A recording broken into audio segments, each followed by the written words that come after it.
Hello, my name is Marcus. I'm the compiler of a collection of therapy quotes entitled Psychoanalytic Self-Awareness Quotes. This is TQ 455 to 463, part 2 of 2. In part 1, we talked about two different approaches to understanding anxiety, one by Edmund Bergler and the other by Harvey Jackins. And we also covered some terminology. So just a brief recap. In 455, we said that neurosis is any psychological disturbance or symptom or both arising as a reaction to stress, synonymous with psychoneurosis. So the general understanding is that when someone says that someone or that they are being dysfunctional or that they are being neurotic, the general understanding is it's due to some kind of developmental stress or developmental trauma. The child's needs didn't get met early on, so there was some conflict there, and then the child develops a record of that event and then repeats it. Because when there's a trauma, there's the repetition compulsion in the attempt to master the trauma, but then it goes awry in later life. And so you're replaying something that was distressing and you don't know what's on the record. And we said before that anxiety is the fear in the absence of a known cause. That was 458. 458 says anxiety, fear in the absence of a known cause. Okay, so what's on the record? It's unknown, it's in the unconscious. But that's Edmund Bergler's metaphor, that every neurotic carries a long playing LP vinyl music disc. It records the distressing experience that happened in childhood. Maybe mother wasn't available when the child needed her, so there's a distressing experience that got recorded on the record, or whatever. Maybe that was a recurring pattern that the mother wasn't available, so that got recorded as a deep memory. And then the neurotic carries that record. Maybe what's on the record is some memory that the mother might abandon the child, right? Okay, so the neurotic carries that record with him wherever he goes.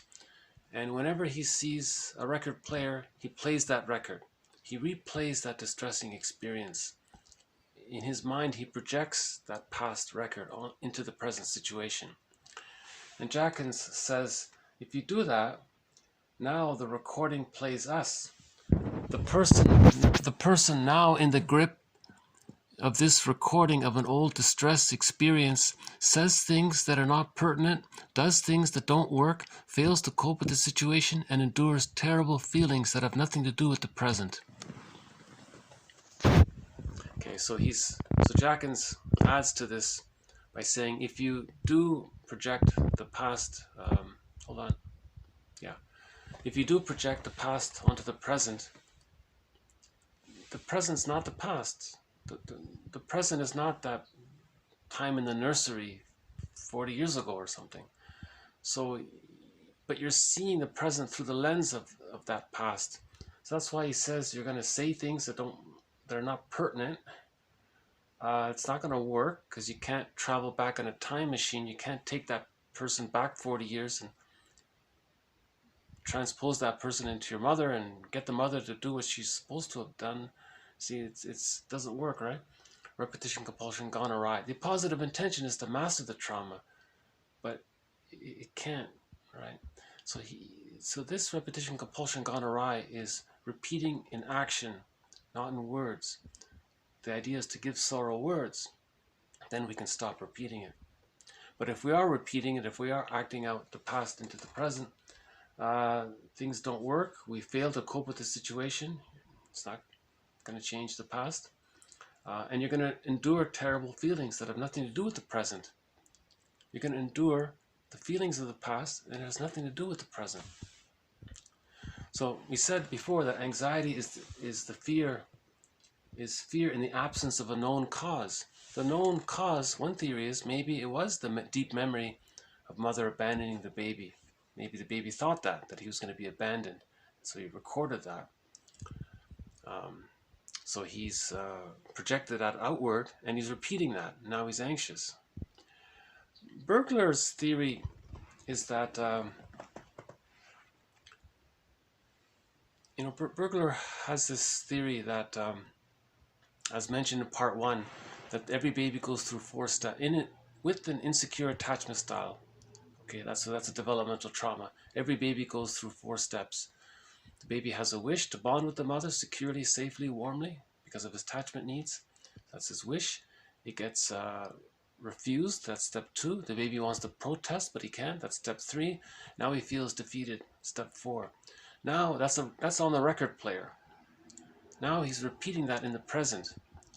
So he's going to want to have a wish, but the deep memory of what happened in babyhood time, let's call that the superego. The superego, let's just say, is the deep memory of those 4 steps. The superego says, no, you now as an adult cannot express a wish from your real self. Look what happened at babyhood time. So you cannot do it. So there's the first 2 steps. You wanted to have the wish, it got refused. But now in part 3, you want to protest. So now the superego accommodates the person by saying, well, yes, you're an adult now, you have motor skills, I guess you're going to want to try to master the trauma. So you're going to protest, but it's a pseudo protest. Burglar calls it pseudo aggression, because ultimately it's going to lead to the unlived life. That's step 4 in the babyhood time, where he felt defeated, because he's caught in that repetition compulsion gone awry.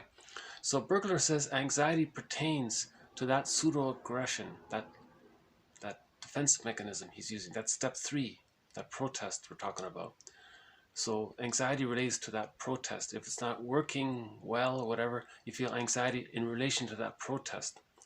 So Burglar says that's misleading. That's not the real cause of the anxiety. The real cause of the anxiety is what's on the record, but we're not aware of that. That's the leading cause.